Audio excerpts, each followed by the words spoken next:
ഈശോമിശിഹായ്ക്ക് സ്തുതിയായിരിക്കട്ടെ.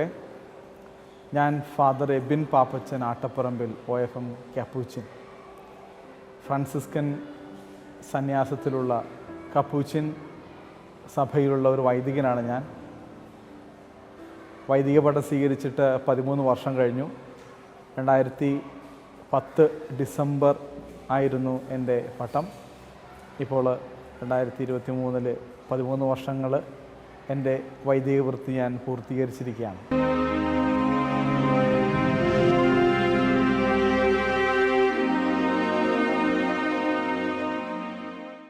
എൻ്റെ ദൈവവിളിയെപ്പറ്റി പറയുമ്പോൾ പല സാഹചര്യങ്ങൾ, പല കാര്യങ്ങൾ അതിനെപ്പറ്റി വിശദീകരിക്കാനായിട്ടുണ്ട്. എൻ്റെ അപ്പൻ എൻ്റെ വീട്ടിലെ ഏറ്റവും മൂത്ത മകനായിരുന്നു. അപ്പന് ശേഷം ഒരു അനിയനുണ്ടായിരുന്നു. അനിയൻ മരിച്ചുപോയി. പിന്നെ 2 പെങ്ങന്മാരുണ്ടായിരുന്നത്. ആ ഒരു സമയത്ത് അപ്പന് ഒരു 10ൽ പഠിക്കുന്ന സമയത്ത് സെമിനാരിൽ ചേരണമെന്ന് ആഗ്രഹം വന്നു. ഞാൻ എറണാകുളത്തുള്ള കൊച്ചി രൂപതയിലെ അംഗമാണ്. അപ്പോൾ അപ്പന് സെമിനാരിൽ ചേരാൻ വേണ്ടിയിട്ട് ബിഷപ്പ് ഹൗസിൽ ചെന്നു. പക്ഷേ ആ സമയത്ത് വേറെ അനിയന്മാരാരും തന്നെ ഇല്ലാത്തതിൻ്റെ പേരിൽ അപ്പനെ സെമിനാരിലെടുത്തില്ല. ബിഷപ്പ് പറഞ്ഞു, നിൻ്റെ പിന്നിൽ പെങ്ങന്മാർ മാത്രമല്ലേ ഉള്ളൂ, അപ്പനെ സഹായിക്കാൻ വേണ്ടിയിട്ട് നീ എന്തായാലും മടങ്ങിപ്പോവുക. അങ്ങനെ അപ്പൻ മടങ്ങി വരേണ്ട ഒരു അവസ്ഥ ഉണ്ടായിരുന്നു. പിന്നീട് ഞാനും ഇതുപോലെ തന്നെ മൂത്ത മകനാണ്. 3 മക്കളിൽ ഏറ്റവും മൂത്തതാണ് ഞാൻ. എനിക്ക് പിന്നാലെ ഒരു പെങ്ങളും അനിയനുമാണ് ഉള്ളത്. അപ്പോൾ ഈ ഒരു മൂത്ത മകൻ എന്ന രീതിയിൽ ഒരുപക്ഷെ എൻ്റെ അപ്പൻ, മൂത്ത മകനായിരുന്ന എൻ്റെ അപ്പന് സാധിക്കാതെ പോയ ആ വലിയൊരു വിളിയിലേക്ക് ദൈവം എന്നെ വിളിച്ചു. ആ ഒരു കാര്യമാണ് നിങ്ങളുമായിട്ട് പങ്കുവയ്ക്കാനായിട്ട് ഞാൻ ആഗ്രഹിക്കുന്നത്.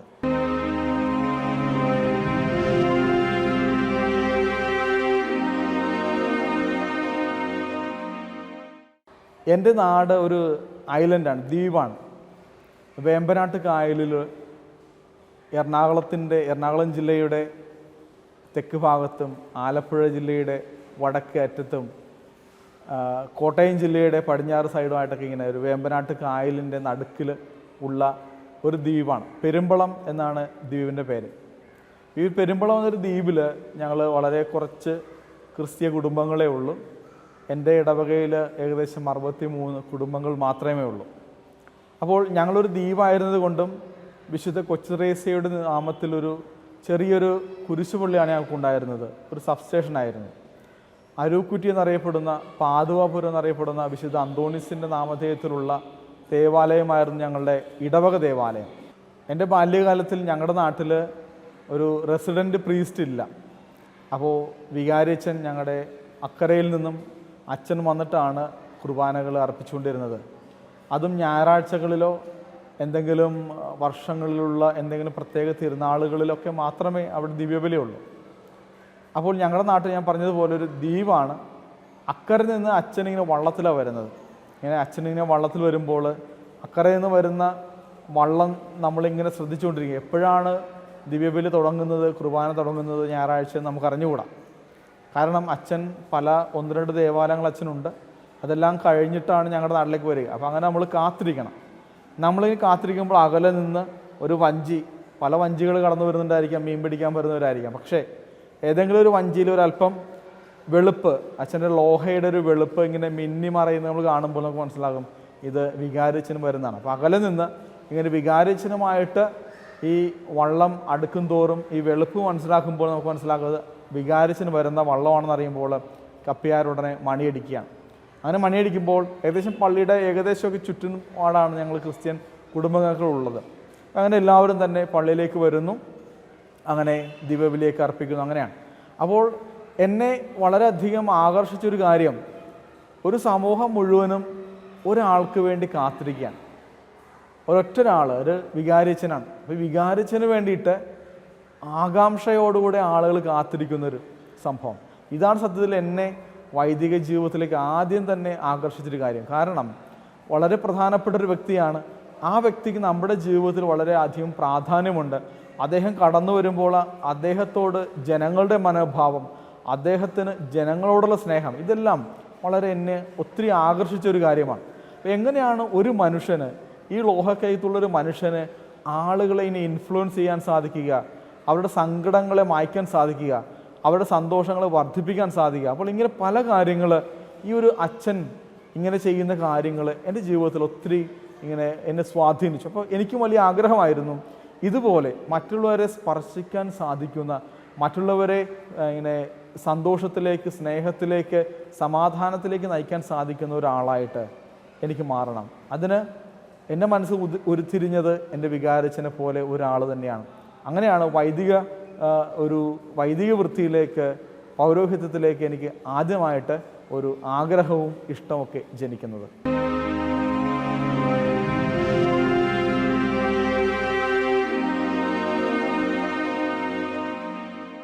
അപ്പോൾ എൻ്റെ ബാല്യത്തിൽ തന്നെ എൻ്റെ അങ്കിള്, ഡാഡിയുടെ ഫസ്റ്റ് കസിനാണ് ഫാദർ സണ്ണി ആട്ടപ്പറമ്പിൽ. അപ്പോൾ അദ്ദേഹം സെമിനാരി ചേരുകയാണ്. അദ്ദേഹം സെമിനാരി ചേർന്നത് എന്നെ സെമിനാരി ജീവിതത്തിനോട് കുറേയും കൂടി അടുപ്പിച്ചു. അപ്പോൾ സ്വതവേ ഈ വൈദികൻ എന്ന ഒരു വ്യക്തിയോടുണ്ടായിരുന്ന ഇഷ്ടം അതെന്നെ കുറേയും കൂടി അടുപ്പിക്കുന്നത് ജെയിംസ് അങ്കിൾ എന്നാണ് ഞങ്ങൾ വിളിക്കുക വീട്ടിൽ. അങ്കിള് സെമിനാരി ചേർന്നതിന് ശേഷമാണ്. സെമിനാരി ചേർന്നതിനേക്കാളും കൂടുതൽ സെമിനാരിൽ നിന്ന് അദ്ദേഹം വെക്കേഷൻ വരുമ്പോഴാണ്. വെക്കേഷൻ വരുമ്പോൾ എന്നെ ഒത്തിരി ആകർഷിച്ചിട്ടുള്ളൊരു കാര്യം അദ്ദേഹത്തിൻ്റെ ഞങ്ങളോടുള്ള പെരുമാറ്റ രീതി ഒക്കെ ഒത്തിരി ആകർഷിച്ചു. സത്യം പറഞ്ഞാൽ നമുക്കൊരു ചെറുപ്പത്തിൽ എപ്പോഴും നമുക്കൊരു ഹീറോ ഉണ്ടാകും, നമ്മൾ കാണുന്നൊരു ഹീറോ. അങ്ങനെ ഞാൻ കണ്ടിരുന്നൊരു ഹീറോ എന്താണെന്ന് വെച്ചാൽ, ഞങ്ങളിങ്ങനെ ഞാനും എൻ്റെ കസിൻസൊക്കെ കൂടി ക്രിക്കറ്റ് കളിക്കും. ക്രിക്കറ്റ് കളിക്കുമ്പോൾ ഞങ്ങൾ കൊച്ചു കുട്ടികളാണ്. ഞങ്ങൾ 1, 2, 3 ഒക്കെ പഠിക്കുന്ന ഒരു പ്രായത്തിലൊക്കെ ഇങ്ങനെ സെമിനാരി വെക്കേഷൻ്റെ സമയത്ത് അങ്ങൾ വരുന്ന സമയത്ത് ഞങ്ങളുടെ കൂടെ ക്രിക്കറ്റ് കളിക്കാൻ കയറും. ഞങ്ങളോട് ക്രിക്കറ്റ് കളിക്കാൻ കയറുമ്പോൾ ഞങ്ങളെറിയുന്ന ബോൾ അടിച്ച് പറത്തും. നന്നായിട്ട് അടിച്ച് പറത്ത് നല്ല മുകളിൽ പോകുമ്പോൾ ഞാൻ വിചാരിച്ചിരുന്നത് ഇതൊക്കെ അച്ഛന്മാർക്കുള്ള പ്രത്യേക കഴിവാണ്, അച്ഛന്മാരായ കഴിഞ്ഞാൽ പ്രത്യേകം കിട്ടുന്നൊരു കഴിവാണെന്നുള്ളൊരു ചിന്തയുണ്ടായിരുന്നു. സത്യം പറഞ്ഞാൽ അന്ന് ഒരു ഹീറോ എന്നുള്ളൊരു ചിന്ത ഒരു സെമിനാരിയെ പറ്റി, എൻ്റെ അങ്കിളാണെങ്കിൽ തന്നെയും അദ്ദേഹത്തെ പറ്റി എനിക്കുണ്ടായിരുന്ന ഈ ചിന്ത കുറേയും കൂടി സെമിനാരി ലൈഫിലേക്ക് അടുപ്പിക്കാനായിട്ട് എന്നെ ഒത്തിരി സ്വാധീനിച്ചിട്ടുണ്ട്. അദ്ദേഹം ഇങ്ങനെ ഓരോ പ്രാവശ്യം വെക്കേഷൻ വരുമ്പോഴും അദ്ദേഹത്തെ കാണുന്നതോടൊപ്പം തന്നെ അദ്ദേഹത്തിൻ്റെ വെസ്റ്റീഷന് വേണ്ടി പോകുന്ന ഒരു അനുഭവമുണ്ട്. അപ്പോൾ ഞാൻ പറഞ്ഞു വേമ്പനാട്ട് കായലിലാണ്. അപ്പോൾ ഇവിടെ നിന്ന് എറണാകുളത്തേക്ക് ഞങ്ങൾക്ക് ബോട്ട് യാത്രയാണ്. ബോട്ടിലോ വള്ളത്തിലേക്ക് മാത്രമേ അക്കരെ പോകാൻ പറ്റത്തുള്ളൂ. അപ്പം അങ്ങനെ പോയിട്ട് അദ്ദേഹത്തിൻ്റെ വെസ്റ്റീഷനിൽ പോയത് ഓർമ്മയാണ്.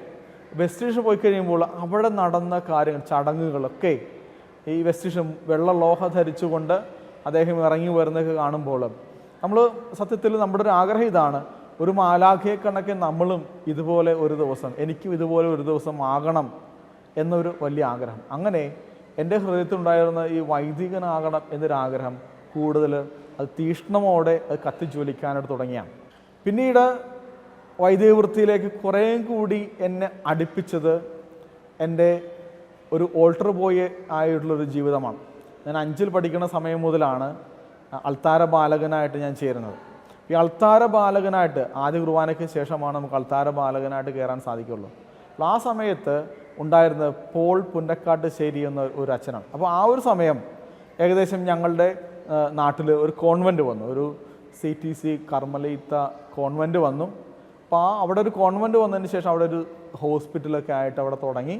അതിനുശേഷം അവർക്ക് വേണ്ടിയിട്ട് നിത്യേന ദിവ്യബലി അർപ്പിക്കുന്നതിന് വേണ്ടിയിട്ട് കുറച്ച് അച്ഛന്മാരെയൊക്കെ അങ്ങനെ അപ്പോയിൻ്റ് ചെയ്യും. അങ്ങനെ വന്ന ഒരു അച്ഛനാണ് പോൾ പുന്നക്കാട്ടുശ്ശേരി. എൻ്റെ ജീവിതത്തിൽ ഒത്തിരി എന്നെ ആകർഷിച്ചിട്ടുള്ള ഒരു അച്ഛനാണ്.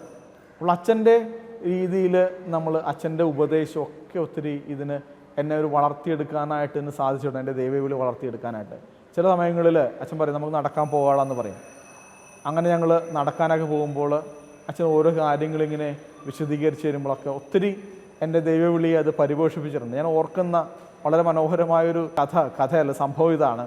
അപ്പോൾ എനിക്ക് തീരെ പൊക്കം കുറവാണ്.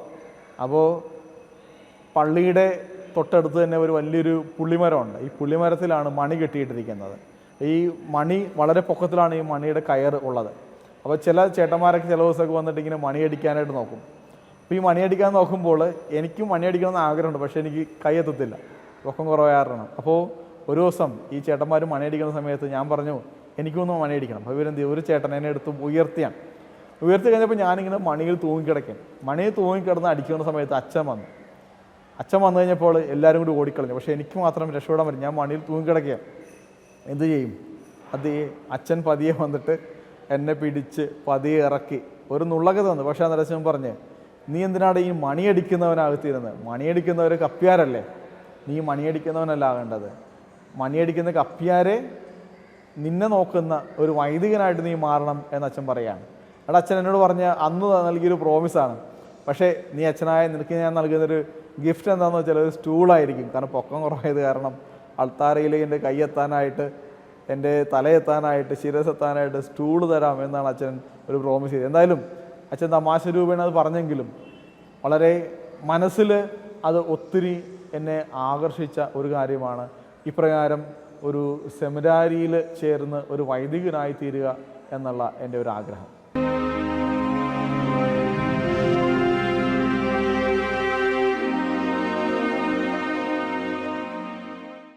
ദൈവവിളിയെപ്പറ്റി ചിന്തിക്കുമ്പോൾ നമ്മൾ മനസ്സിലാക്കേണ്ട ഒരു കാര്യം, എപ്പോഴും ഇതൊരു സ്റ്റാറ്റിക് ആയിട്ടുള്ളൊരു കാര്യമായിരിക്കത്തില്ല. കാരണം ഈശോ പറയുന്നൊരു ഉപമയുണ്ടല്ലോ. ഈശോ പറയുന്ന ഒരു കാര്യത്തിൽ നമ്മൾ കാണുന്നുണ്ട്, ഒരാൾ വന്ന് ഈശോനോട് ചോദിക്കുകയാണ്, നിന്നെ പിൻചെല്ലുവാനായിട്ട് എനിക്ക് ആഗ്രഹമുണ്ട്. ഈശോ പറഞ്ഞു, കുറുനരികൾക്ക് മാളമുണ്ട്, പക്ഷികൾക്ക്, പറവുകൾക്ക് ആകാശമുണ്ട്, പക്ഷെ മനുഷ്യപുത്രന് തലചായ്ക്കാൻ ഇടമൊന്നുമില്ല. നീ പൊയ്ക്കൊള്ളുക എന്നൊക്കെ പറഞ്ഞിട്ട് ചിലരെ ആഗ്രഹിക്കുന്ന ചിലരെ പറഞ്ഞു വിടുകയാണ്. എന്നിട്ട് വേറൊരുത്തനോട് പറഞ്ഞു, നീ എന്നെ ഫോളോ ചെയ്യുക, എന്നെ അനുഗമിക്കുക. അവൻ പറഞ്ഞു, എനിക്ക് പറ്റത്തില്ല, എനിക്ക് കുറേ പരിപാടിയുണ്ട്, എനിക്ക് എൻ്റെ അപ്പനെ അമ്മയെ അടക്കണം. എന്നിട്ട് പറഞ്ഞു, കർത്താവ് പറഞ്ഞു, ഇല്ല, കലപ്പയിൽ കൈവച്ചിട്ട് പിന്തിരിഞ്ഞു നോക്കരുത്, നീ എന്നെ വന്ന് അനുഗമിക്കുക, മരിച്ചവരെ അടക്കിക്കൊള്ളട്ടെ.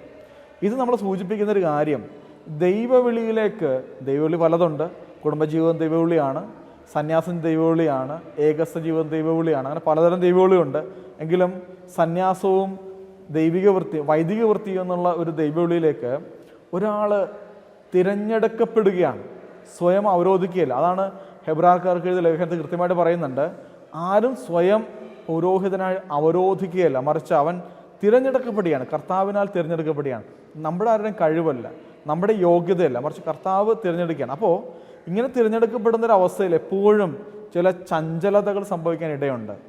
ഈശോയുടെ കൂടെ നടന്ന ശിഷ്യന്മാർക്ക് സംഭവിച്ച കാര്യമുണ്ടല്ലോ, പത്രോസ് തള്ളി പറഞ്ഞു, ശിഷ്യന്മാർ ഓടി ഒളിച്ചു, യൂദാസ് ഒറ്റിക്കൊടുത്തു എന്നൊക്കെ പറയുന്നത് പോലെ ആ ശിഷ്യന്മാരുടെ ജീവിതത്തിലും പലപ്പോഴും ചില ചഞ്ചലതകൾ സംഭവിക്കാറുണ്ട്, ചാഞ്ചാട്ടങ്ങൾ സംഭവിക്കാറുണ്ട്. ഇതുപോലെ നമ്മൾ ചെറുപ്പം മുതൽ ഈ ഒരു ആഗ്രഹം ഉണ്ടായിരുന്നെങ്കിൽ പോലും പിന്നീട് ചില സമയത്ത് ഒരുപക്ഷെ ഹൈസ്കൂളിലേക്ക് പ്രവേശിക്കുന്ന സമയത്തായിരിക്കണം പിന്നീട് എൻ്റെ ഒരു തോന്നലുകൾ മാറി തുടങ്ങി. കാരണം നമ്മൾ കൂടുതൽ കാര്യങ്ങൾ അറിയാനും കൂടുതൽ ഫ്രണ്ട്സ് അറിയാനും അങ്ങനെ പല കാര്യങ്ങൾ, ഇപ്പോൾ പഴയ എൻ്റെ ഒരു വൈദിക വൃത്തി എന്നുള്ളൊരു ചിന്തയിൽ നിന്നും കുറച്ച് മാറ്റം വന്നു തുടങ്ങിയെന്ന് പറയാം. ഏകദേശം ഒരു 2 വർഷത്തോളം പിന്നീട് എൻ്റെ ആഗ്രഹത്തിൻ്റെ ലിസ്റ്റിൽ നിന്നും ഇത് പുറത്താകുന്ന ഒരു അവസ്ഥയുണ്ടായിരുന്നു. പിന്നെ എനിക്ക് മറ്റു ചില ആഗ്രഹങ്ങളായിരുന്നു. പൊതുവേ നമ്മൾ സ്കൂളിലൊക്കെ പറയത്തില്ല, എന്താകണം, ഡോക്ടറാകണോ, ടീച്ചറാകണോ, സയൻറ്റിസ്റ്റ് ആകണോ എന്നൊക്കെ പറയും. അപ്പോൾ എനിക്ക് ഭയങ്കര ഒരു ഇൻട്രസ്റ്റ് ആയിട്ടുള്ള കാര്യമാണ് മാത്സ് ടീച്ചർ ആകുക എന്നുള്ളത്. എൻ്റെ വളരെ ഒരു പ്രധാനപ്പെട്ട ആഗ്രഹങ്ങളായിട്ട് അത് തീരുകയാണ്. അപ്പോൾ ഒരു ടീച്ചിങ് ഫീൽഡിൽ എൻ്റെ ഒരു ആഗ്രഹത്തിൻ്റെ ഭാഗമായി തീർന്നു. അങ്ങനെ ഒരു പൗരോഹിത്യം പതിയെ ഒന്ന് പടിയിറങ്ങി എന്ന് വേണം പറയാം. പക്ഷേ 10-ലായിരിക്കുന്ന സമയത്ത്, ആ സമയത്ത് സിപ്രിയാൻ എന്നും പറഞ്ഞൊരു അച്ഛനാണ് ഞങ്ങളുടെ അടുത്ത് അവിടെ സഹായിക്കാണ്ടുണ്ടായിരിക്കുക. ഈ സിപ്രിയാൻ അച്ഛൻ്റെ കൂടെ വളരെ രസകരമായ ചില കാര്യങ്ങളൊക്കെ അച്ഛൻ്റെ കൂടെ ഞാൻ ഓർക്കുകയാണ്. അപ്പോൾ ഇടയ്ക്ക് അച്ഛൻ വിളിക്കും, അച്ഛൻ്റെ മേടയിൽ പോകും. മേടയിൽ പോയിട്ട് അച്ഛൻ പറയും, എടാ നീ കുറച്ച് കഥകളൊക്കെ വായിക്കുക, കുറച്ച് ഇങ്ങനെ വിശുദ്ധരെ പറ്റിയുള്ള കാര്യങ്ങളൊക്കെ വായിക്കുക എന്നൊക്കെ പറഞ്ഞിട്ട് എനിക്ക് നീട്ടി തന്ന ഒരു പുസ്തകം. പക്ഷേ ഞാൻ പിന്നീട് കുറച്ച് വർഷങ്ങൾക്ക് ശേഷമാണ് സത്യം പറഞ്ഞാൽ ആ പുസ്തകം തന്നെ എൻ്റെ ജീവിതത്തിൻ്റെ ഒരു പ്രധാന ഭാഗമാണെന്ന് മനസ്സിലാകുന്നത്. അസീസിയിലെ വിശുദ്ധ ഫ്രാൻസിസിനെ പറ്റിയുള്ള ഒരു കൊച്ചു ചിത്രകഥാ പുസ്തകമായിരുന്നത്. അപ്പോൾ ഈ അസീസിലെ വിശുദ്ധ ഫ്രാൻസിസ് ആരാണെന്ന് സത്യം പറഞ്ഞാൽ അന്ന് എനിക്ക് അറിഞ്ഞുകൂടാ. ലോകപരിചയമൊന്നുമില്ല. ഞങ്ങൾ സത്യം പറഞ്ഞാൽ ഇങ്ങനെ ചെറിയ ഒരു ഐലൻഡിലായിരിക്കുന്നത് കൊണ്ട് പുറം ലോകവുമായിട്ട് അധികം ബന്ധമൊന്നുമില്ല. ആകെ അറിയാവുന്നത് വിശുദ്ധ കൊച്ചുരേസയും വിശുദ്ധ അന്തോണീസ്, വിശുദ്ധ അഗസ്തീനോസ്, അങ്ങനെ ഞാൻ ചുറ്റിപ്പറ്റിയുള്ള കുറച്ച് ദേവാലയങ്ങളിലുള്ള വിശുദ്ധരൊക്കെ മാത്രമാണ്. അധികം വിശുദ്ധരെന്ന് പറ്റി അറിഞ്ഞുകൂടാ. വിശുദ്ധ ഫ്രാൻസിസ് അസീസി വളരെ ഫേമസ് ആയിട്ടുള്ള വിശുദ്ധനാണെങ്കിൽ കൂടി അദ്ദേഹത്തെ പറ്റി ഒന്നും അറിഞ്ഞുകൂടാ. ഞങ്ങളുടെ ഇടവക മധ്യസ്ഥനായ വിശുദ്ധ അന്തോണീസ് പോലും അദ്ദേഹത്തിൻ്റെ സഭയുടെ അംഗമാണെന്ന് പോലും എനിക്ക് അറിഞ്ഞുകൂടാ. അപ്പോൾ ഈ ഒരു ബുക്ക് വായിച്ചപ്പോൾ, ഞാൻ വായിച്ചു കഴിഞ്ഞപ്പോൾ എനിക്ക് വല്ലാത്തൊരു അനുഭൂതി ഉണ്ടായി, വല്ലാത്തൊരു അട്രാക്ഷൻ. ഇതെന്താണ് ഈ വിശുദ്ധൻ്റെ ജീവിതം, വളരെ മനോഹരമാണല്ലോ എന്നൊരു ചിന്തയുണ്ടായിരുന്നു. അപ്പോൾ നഷ്ടപ്പെട്ടു പോയിരുന്ന ഒരു ചിന്ത പിന്നീട് വീണ്ടും അതിലേക്ക് വരികയാണ്. അങ്ങനെ ഇരിക്കുകയാണ് ഈ ചിത്രത്തിലുള്ള അതുപോലത്തെ വസ്ത്രം ധരിച്ചുകൊണ്ട് ഒരു സന്യാസി, ഫാദർ ആൻഡ്രൂസ് അലക്സാണ്ടർ എന്ന് പറയുന്ന ഞങ്ങൾ അന്നത്തെ വൊക്കേഷൻ പ്രൊമോട്ടറാണ്, അദ്ദേഹം വരികയാണ്. അദ്ദേഹത്തിൻ്റെ 2 കസിൻസ് സിസ്റ്റേഴ്സ് ഈ ഞങ്ങളുടെ നാട്ടിലെ കോൺവെൻറ്റിലുണ്ട്. അപ്പോൾ അതുവഴി അങ്ങനെ അച്ഛൻ വരികയാണ്. ഈ അച്ഛൻ വന്നിട്ട് കുറച്ച് കുട്ടികളോടൊക്കെ ഞങ്ങളിങ്ങനെ പരിചയപ്പെട്ടു. അങ്ങനെ അച്ഛൻ പറഞ്ഞപ്പോഴാണ് അസൻസ എന്നൊരു സിസ്റ്റർ എൻ്റെ നാട്ടിൽ അവിടെ അന്നുണ്ട്, അച്ഛൻ്റെ കസിനാണ്. ഈ സിസ്റ്റർ ഞാൻ വളരെ ഇഷ്ടമുള്ള ഒരു സിസ്റ്ററായിരുന്നു, എന്നോട് വളരെ നല്ല സ്നേഹബന്ധമുള്ളൊരു, വളരെ ഒരു അമ്മ കണക്ക് സ്നേഹിക്കുന്ന ഒരു സിസ്റ്റർ. ഈ സിസ്റ്റർ ഒത്തിരി കാര്യങ്ങളൊക്കെ എന്നോട് പറഞ്ഞു തരുമായിരുന്നു. അങ്ങനെ ഈ സിസ്റ്ററിൻ്റെ കസിൻ കൂടിയായിരുന്ന അച്ഛൻ വന്നു കഴിഞ്ഞപ്പോൾ ഞാൻ അച്ഛനെ പരിചയപ്പെടുകയാണ്. അങ്ങനെ അച്ഛനെ പരിചയപ്പെട്ടിട്ട് നമുക്കൊരു വൊക്കേഷൻ ക്യാമ്പുണ്ട്. അങ്ങനെ വൊക്കേഷൻ ക്യാമ്പിൽ വൈറ്റിലയിൽ പൊന്നൂർന്തിയിലുള്ള വൊക്കേഷൻ ക്യാമ്പിൽ പോവുകയാണ്, ആശ്രമത്തിൽ പോവുകയാണ്. അങ്ങനെയാണ് സത്യത്തിൽ സഭയെപ്പറ്റി, ഈ സന്യാസി സഭയെപ്പറ്റി അറിയുകയും അതിൽ ഞാൻ അംഗമാകുവാനായിട്ട് തീരുമാനം എടുക്കുകയും ചെയ്യുക. അതിന് തീരുമാനം എടുത്തപ്പോൾ തീർച്ചയായിട്ടും ഒത്തിരി ഇഷ്യൂസ് ഉണ്ടായി. കാരണം വെച്ചാൽ ഞാൻ നേരത്തെ പറഞ്ഞ പോലെ ഫാദർ സണ്ണി ആട്ടപ്പുറമിലെ അങ്കിള് കൊച്ചി രൂപതാംഗമാണ്. എന്തുകൊണ്ട് കൊച്ചിയിലെ രൂപതയിൽ ചേർന്നില്ല എന്ന് പലരും ചോദിച്ചു. പക്ഷേ എന്തുകൊണ്ടോ പിന്നെ എനിക്ക് മനസ്സിലായി, ഞാൻ അന്ന് വായിച്ച അസീസിയസ് ഫ്രാൻസിസിനെ പറ്റിയുള്ള ആ ഒരു കൊച്ചു ഗ്രന്ഥം യഥാർത്ഥത്തിൽ ഞാൻ പോലും അറിയാതെ ദൈവം എനിക്ക് തരുന്ന ദൈവവിളിയുടെ ഒരു സൂചനയാണെന്ന് എനിക്ക് മനസ്സിലായി. അങ്ങനെ പതിയെ ക്യാമ്പിൽ നിന്നും ഞാൻ നേടിയ ഒരു തീക്ഷ്ണത അത് കൂടിയത് കൊണ്ട് ഈ സഭയിൽ ചേരുവാൻ ആഗ്രഹിക്കുകയും 1998 ജൂൺ 15-ാം തീയതി ഞാൻ ഈ സഭയിൽ സെമിനാരിയിൽ ചേരുകയും ചെയ്തു. അതാണ് എൻ്റെ സന്യാസ ജീവിതത്തിലേക്കുള്ള ആദ്യത്തെ ചുവടുവയ്പ്.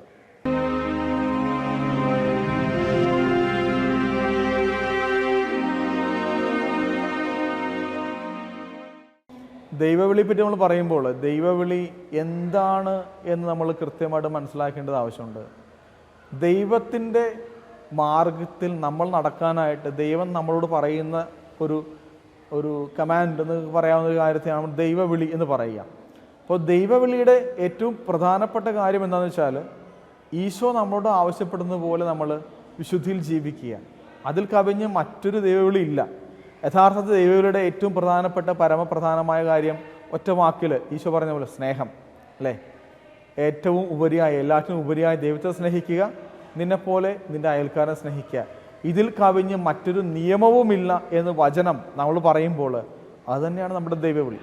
ഇനി ഈ ദൈവവിളിയെ നമ്മൾ എപ്രകാരം വിശദീകരിക്കുന്നു, വിവക്ഷിക്കുന്നു, അതിനെ മറ്റു രീതിയിൽ നമ്മൾ പ്രകടമാക്കുന്നു എന്നതിൻ്റെ വ്യത്യസ്ത തലങ്ങൾ മാത്രമാണ് പൗരോഹിത്യം എന്ന് പറയുക, ഏകസ് എന്ന് പറയുക, അല്ലെങ്കിൽ കുടുംബജീവൻ എന്ന് പറയുക.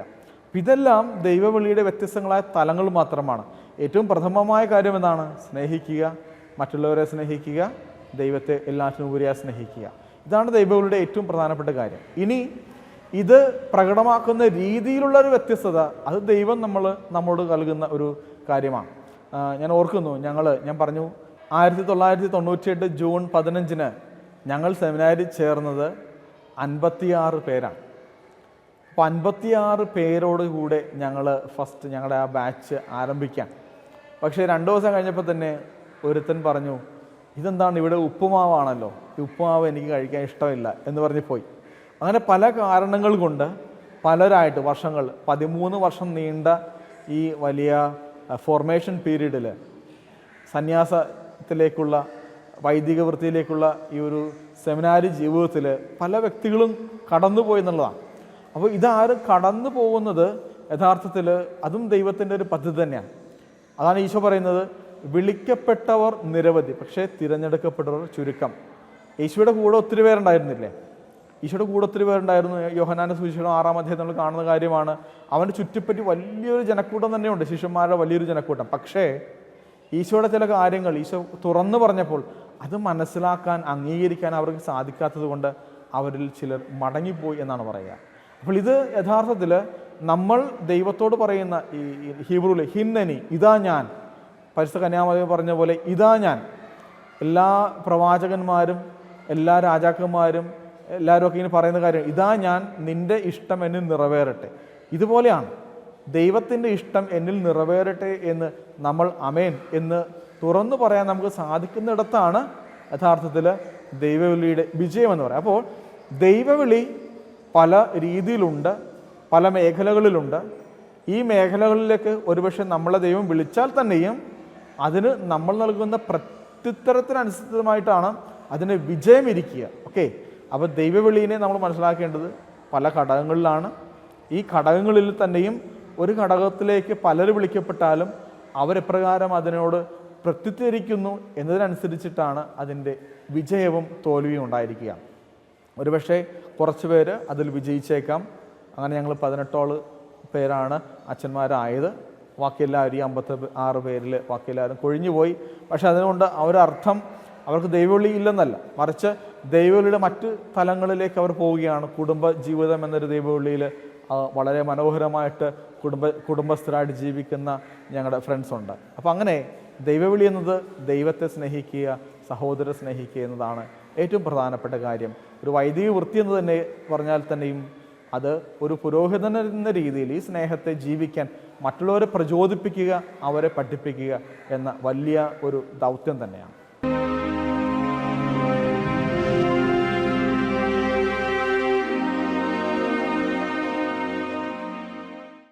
2010 ഡിസംബർ 3 എൻ്റെ തിരുപ്പട്ടം.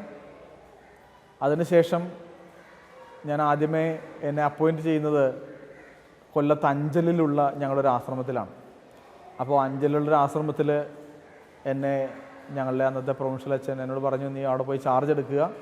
ഞാൻ പോയി ചാർജ് എടുത്തു. അപ്പോൾ പട്ടം സ്വീകരിച്ച് പെട്ടെന്നാണ് അവിടെ ചെല്ലുന്നത്. അവിടെ ചെന്ന് ഏകദേശം 1 മാസം ആയിട്ടുണ്ടായിരുന്നുള്ളൂ. 1 മാസം ആയിക്കഴിഞ്ഞപ്പോൾ അത്യാവശ്യമായിട്ട് ശാന്തമ്പാറ എന്ന് പറയും, മൂന്നാറിനടുത്ത് പൂപ്പാറയ്ക്കടുത്ത് ശാന്തമ്പാറ എന്നൊരു സ്ഥലമുണ്ട്. അപ്പോൾ അവിടെ ഞങ്ങൾക്കൊരു ആശ്രമമുണ്ട്. അപ്പോൾ അവിടുത്തെ ഒരു അച്ഛന് പെട്ടെന്ന് ഒന്ന് മാറേണ്ടി വന്നു. അങ്ങനെ ഒരു ഫാമിലിയിൽ ഒരു ആക്സിഡൻ്റ് ഇഷ്യൂസൊക്കെ ഉണ്ടായതുകൊണ്ടൊന്ന് അച്ഛൻ കൊല്ലംകാരനായിരുന്നു. അച്ഛനൊന്ന് കൊല്ലം സൈഡിലോട്ട് വരേണ്ട ആവശ്യം വന്നത് കാരണം പ്രൊവിൻഷ്യൽ അച്ഛനോട് പറഞ്ഞു, നീ അവിടെ പോകുമെന്ന്. ഞാൻ പറഞ്ഞു പോകാമെന്ന് പറഞ്ഞു. അങ്ങനെ ഞാൻ അങ്ങോട്ട് പോവുകയാണ്, ശാന്തമ്പാറയിൽ പോവുകയാണ്. അപ്പോൾ അവിടെ പോയിട്ട് അവിടെയായിരുന്നു കുറച്ച് നാളുകൾ. അതിനുശേഷം 2011 മെയ് ആയപ്പോൾ ഞങ്ങളുടെ ഒരു പൊതു ചാപ്റ്ററും പൊതുവായിട്ടുള്ള മാറ്റമൊക്കെ സംഭവിച്ചു. അപ്പോൾ ട്രാൻസ്ഫറിൻ്റെ സമയമായിരുന്നു, പൊതു ട്രാൻസ്ഫറിൻ്റെ സമയമായത് കാരണം ശാന്തമ്പാറയിൽ നിന്ന് ഞാൻ ട്രാൻസ്ഫറായിട്ട് ഞാൻ കൊല്ലം ചവറയിലുള്ള കോവിൽത്തോട്ടം എന്ന് പറഞ്ഞ സ്ഥലത്തുള്ള ഞങ്ങളുടെ ഒരു ധ്യാന കേന്ദ്രത്തിലേക്ക് വരികയാണ്. ഒരുപക്ഷെ നിങ്ങൾക്കൊക്കെ അറിയാവുന്ന ഒരു വൈദികനാണ് ഫാദർ ബോബി ജോസ് കട്ടിക്കാട്, ഞങ്ങളുടെ അച്ഛനാണ്. അപ്പോൾ അച്ഛൻ്റെ കൂടെ ഞാൻ വരികയാണ്, അച്ഛൻ്റെ അസിസ്റ്റൻ്റായിട്ട് നിൽക്കുകയാണ്. അപ്പോൾ അവിടെ ഒരു 3 വർഷം ആ ധ്യാന കേന്ദ്രത്തിലായിരുന്നു. ധ്യാനത്തിൻ്റെ കാര്യങ്ങൾ അറേഞ്ച് ചെയ്യുക, അവിടുത്തെ കിച്ചൻ്റെ കാര്യങ്ങൾ അറേഞ്ച് ചെയ്യുക, അങ്ങനെയുള്ള ബർസറായിട്ടുള്ള ഒരു ജോലിയായിരുന്നു. ഒപ്പം ധ്യാനത്തിനുള്ള കുറച്ച് കാര്യങ്ങളൊക്കെ, ഒരു മെഡിറ്റേഷൻ നടത്തുക, ഭജനം പാട്ടുകൾ പഠിപ്പിക്കുക, ചില ടോക്കുകളൊക്കെ, അങ്ങനെ കുറച്ച് കാര്യങ്ങളൊക്കെ ആയിട്ട് അങ്ങനെ ധ്യാനവുമായിട്ടൊക്കെ അങ്ങനെ പോവുകയായിരുന്നു. 3 വർഷങ്ങൾക്ക് ശേഷം പിന്നെ അവിടുന്ന് അടുത്ത ഒരു 3 വർഷങ്ങൾ കൂടുമ്പോൾ ഞങ്ങൾക്ക് ട്രാൻസ്ഫർ സാധാരണ വരിക. അവിടെ ട്രാൻസ്ഫർ വന്നു. ഞാൻ അവിടുന്ന് ട്രാൻസ്ഫറായി തിരുവനന്തപുരത്ത് നെയ്യാറ്റിൻകര രൂപതയിലെ തച്ചൻകോട് എന്ന് പറയുന്ന ഒരു സ്ഥലത്തേക്കാണ്. അവിടെ ആര്യനാട് എന്ന് പറയുന്ന സ്ഥലത്ത് ആശ്രമത്തിൽ അംഗമായിട്ട് ഞാൻ വന്നു. അവിടെ നിന്ന് തച്ചൻകോട്, ഉത്തരങ്കോട്, കോട്ടൂർ, അങ്ങനെ 3 പള്ളികളിലെ സഹായിക്കുന്ന ഒരു അച്ഛനായിട്ട് ഞാൻ വരികയാണ്. അപ്പോൾ അങ്ങനെ ഒരു 2.5 വർഷക്കാലം ആ ഇടവകയിലായിരുന്നു, ആര്യനാടുള്ള ആശ്രമത്തിലായിരുന്നു. അങ്ങനെ ആശ്രമവും ഇടവകയും ഒക്കെ ആയിട്ടങ്ങനെ 2.5 വർഷക്കാലം നീണ്ട ഒരു സർവീസായിരുന്നു. അതിനുശേഷം വീണ്ടും ഒരു ചെറിയൊരു ട്രാൻസ്ഫർ, വീണ്ടും ശാന്തമ്പാറയ്ക്കും മടങ്ങിപ്പോവുകയാണ്. ശാന്തമ്പാറയ്ക്കും മടങ്ങിപ്പോയി ഒരു 6 മാസത്തോളം അവിടെ നിന്ന് കഴിഞ്ഞപ്പോൾ എന്നെ പഠിക്കാനായിട്ട് വിടാനായിട്ടുള്ള ഒരു ഇതായി. അപ്പോൾ ഞാൻ ഈ ട്രിവാൻഡ്രത്തായിരിക്കുന്ന സമയത്ത്, ഇപ്പോൾ ഞാൻ ഇവിടെ ആയിരിക്കുന്നത് കുടപ്പനക്കുന്ന് മേരിഗിരി ഫിലോസഫിക്കൽ കോളേജാണ്. അപ്പോൾ ഇവിടുത്തെ സ്റ്റുഡൻസ്, ഇവിടുത്തെ ബ്രദേഴ്സിനെ, സെമിനാരിയൻസിനെ പഠിപ്പിക്കാനായിട്ട് ഞാൻ വരുമായിരുന്നു, ഫിലോസഫി പഠിപ്പിക്കാൻ വരാറുണ്ടായിരുന്നു. അപ്പോൾ അതിനുശേഷമാണ് ഞാൻ ശാന്തമ്പാറയ്ക്ക് പോകുന്നത്. അങ്ങനെ പോയപ്പോൾ ഞാൻ പഠിക്കുന്ന സമയത്ത് കുറച്ച് ബൈബിൾ പഠിക്കാനായിട്ട് അല്പം താല്പര്യം എനിക്ക് കാണിക്കാറുണ്ടായിരുന്നു. അപ്പോൾ അതുകൊണ്ട് എൻ്റെ സുപ്പീരിയേഴ്സ് ഒരു ഉപരിപഠനത്തിന് വിടുമ്പോൾ ബൈബിൾ പഠിക്കാനായിട്ട് വിടാനായിട്ട് ആഗ്രഹിച്ചത്. അങ്ങനെ ഞാൻ ശാന്തമ്പാറയിലായിരിക്കുന്ന സമയത്താണ് എൻ്റെ പേര് ഉപരിപഠനത്തിന് വേണ്ടിയിട്ട് വിടുകയാണ്. അങ്ങനെ എന്നെ ഉപരിപഠനത്തിൽ വിടുകയാണ്. ഞാൻ ജെറൂസലേമിൽ പോവുകയാണ്. അപ്പോൾ ജെറൂസലേമിൽ ബൈബിൾ പഠിക്കാനായിട്ട് പോവുകയാണ്. ജെറൂസലേമിൽ 2 വർഷം അവിടെ ആയിരിക്കാണ്ടൊരു ഭാഗ്യം ലഭിച്ചു. ജെറൂസലേമിൽ ഞാൻ ഓർത്തെടുക്കുന്ന വളരെ മനോഹരമായൊരു ഇതാണ്, വിശുദ്ധ നാട്ടിൽ 2 വർഷം ജീവിക്കാൻ സാധിച്ചു എന്നുള്ളത്. അവിടെ ജോഗ്രഫി പഠിക്കാനായിട്ട്, ബിബ്ലിക്കൽ ജോഗ്രഫി, ആർക്കിയോളജി ഒക്കെ പഠിക്കാനായിട്ട് സാധിച്ചു. ഏറ്റവും വളരെ മനോഹരമായ കാര്യം എന്ന് വെച്ചാൽ അവിടെ ഈശോ നടന്ന വഴികളിലൂടെ എല്ലാ ദിവസവും ഇങ്ങനെ നടന്നു പോവുക. ഈശോ നടന്ന വഴികളിലൂടെ നമ്മൾ നടക്കുമ്പോൾ തന്നെ നമുക്ക് ഫീലാണ്, നമ്മുടെ വലതും ഇടതും പിന്നിലും പിറകിലും ഈശോ ഉള്ളതുപോലത്തെ ഒരു ഫീലാണ്. അപ്പോൾ ഈ ജെറൂസലേമിൻ്റെ തെരുവോരങ്ങളിലൂടെ, അതും ഈശോ നടന്ന വഴികളാണ്. ഈശോ നടന്ന വഴികളെന്ന് വെച്ചാൽ നമുക്ക് അതിൻ്റെ തെളിവ് എന്താണെന്ന് വെച്ചാൽ റോമാക്കാരുണ്ടാക്കിയ റോഡുകളാണ്. അപ്പോൾ ഈശോയുടെ കാലഘട്ടത്തിൽ തന്നെ റോമാക്കാരുണ്ടാക്കിയ ഈ റോഡുകളിലൂടെ നമ്മൾ നടന്നു പോവുകയാണ്. അപ്പോൾ ഈ റോഡുകളിലൂടെ എല്ലാ ദിവസവും, അപ്പോൾ ഈ ജെറൂസലേമിൻ്റെ ഓൾഡ് സിറ്റി എന്നറിയപ്പെടുന്ന പഴയ ഇങ്ങനെ നഗരത്തിൻ്റെ പുറത്തായിട്ടാണ് ഞങ്ങളുടെ ഒരു കപ്പുച്ചിൻ ആശ്രമമുണ്ട്. ഞാൻ അവിടെ സ്റ്റേ ചെയ്യുന്നത്. അപ്പോൾ അവിടെ നിന്ന് ഏകദേശം 20-30 മിനിറ്റ് കൊണ്ട് നടന്നിട്ടാണ് എൻ്റെ യൂണിവേഴ്സിറ്റിയിലേക്ക് വരിക എല്ലാ ദിവസവും. ഈ വരുന്ന വഴിയിൽ ഡേവിഡ്സ് ടവർ എന്നറിയപ്പെടുന്ന സ്ഥലത്തേക്ക് നമ്മൾ വരുന്നു.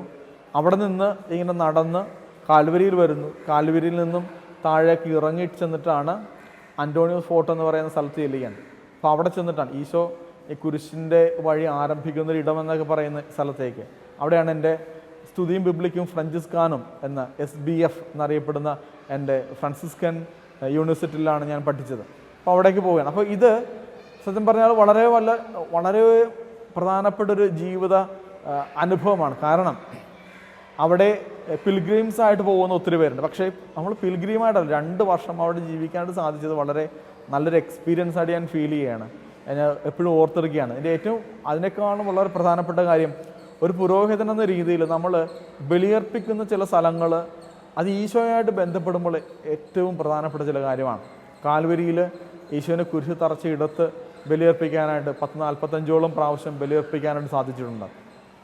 ഈശോയുടെ കല്ലറയിൽ 15ഓളം പ്രാവശ്യം ബലിയർപ്പിക്കാനായിട്ട് സാധിച്ചിട്ടുണ്ട്. പരിശുദ്ധ കന്യാമാതാവിൻ്റെ കല്ലറയ്ക്ക് അടുത്ത് പ്രാർത്ഥിക്കാൻ സാധിച്ചിട്ടുണ്ട്. ഗെത്സമനിയിൽ നിരന്തരം പോകാൻ സാധിച്ചിട്ടുണ്ട്. ഇങ്ങനെ ഈശോയുമായിട്ട് ബന്ധപ്പെട്ട എല്ലാ ഇടങ്ങളിലും നിരന്തരം കുരിശിൻ്റെ വഴിയിലൂടെ നടന്നു പോകാനൊക്കെ സാധിച്ചിട്ടുണ്ട്. ബെത്ലഹേമിൽ പോകാനായിട്ട് അവിടെ ബലിയർപ്പിക്കാൻ സാധിച്ചിട്ടുണ്ട്. അങ്ങനെ ആ ഒരു ജീവിതം യഥാർത്ഥത്തിൽ മറ്റ് ഏത് വർഷത്തേക്കാളും ഞാൻ ഓർത്തെടുക്കുന്ന ഒരു സമയമാണ്. എല്ലാ ഞായറാഴ്ചകളിലും അവിടുത്തെ മലയാളം കമ്മ്യൂണിറ്റിക്ക് വേണ്ടി ദിവ്യബലി അർപ്പിക്കാനായിട്ട് പോകാറുണ്ടായിരുന്നു. അപ്പോൾ ഇതൊക്കെ എൻ്റെ ജീവിതത്തിൽ മറക്കാനാവാത്ത ചില അനുഭവങ്ങളായിരുന്നു. ഓക്കെ, അപ്പോൾ ഇനിയൊരു 2 വർഷം അവിടെ ആയതിനു ശേഷം ഞാൻ എൻ്റെ സ്റ്റഡീസ് പൂർത്തിയാക്കിയത് പുറത്ത് റോമിൽ ചെന്ന് അഞ്ചലിക്കും എന്ന യൂണിവേഴ്സിറ്റിയിൽ, ഡൊമിനിക്കൻസിൻ്റെ യൂണിവേഴ്സിറ്റിയിൽ എൻ്റെ ബൈബിൾ സ്റ്റഡീസ്, എൻ്റെ ലൈസൻഷ്യേറ്റ് ഞാൻ പൂർത്തീകരിക്കാൻ. അപ്പോൾ ലൈസൻഷ്യേറ്റ് പൂർത്തീകരിച്ചു. ഞാൻ 2021 ഒക്ടോബർ അവസാനം എൻ്റെ കോഴ്സ് തീർന്നു. നവംബറിൽ ഞാൻ നാട്ടിലേക്ക് തിരിച്ചു വന്നിട്ട് എന്നെ വീണ്ടും ഞാൻ അപ്പോയിൻ്റ് ചെയ്യപ്പെട്ടത് കോവിൽത്തോട്ടത്തുള്ള അതേ ധ്യാന കേന്ദ്രത്തിലായിരുന്നു. അതിന് 1 വർഷത്തോളം ഒരു 1.5 വർഷത്തോളം ഞാൻ ആ ധ്യാന കേന്ദ്രത്തിലായിരുന്നു. അതിനുശേഷം 2023 ഈ വർഷത്തിലായിരുന്നു ഞങ്ങളുടെ പുതിയൊരു ട്രാൻസ്ഫറിൻ്റെ സമയം, ചാപ്റ്ററൊക്കെ കഴിഞ്ഞു.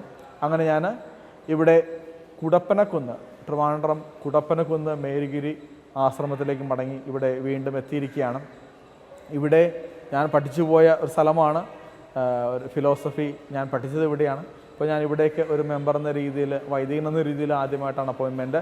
ഇവിടെ ആശ്രമത്തിനോട് ചേർന്ന് മേരിഗിരി ഇംഗ്ലീഷ് മീഡിയം സ്കൂളുണ്ട്, +2 വരെയുള്ള CBSE സിലബസുള്ള, ഒപ്പം കേരള സ്റ്റേറ്റ് സിലബസും ഉണ്ട്.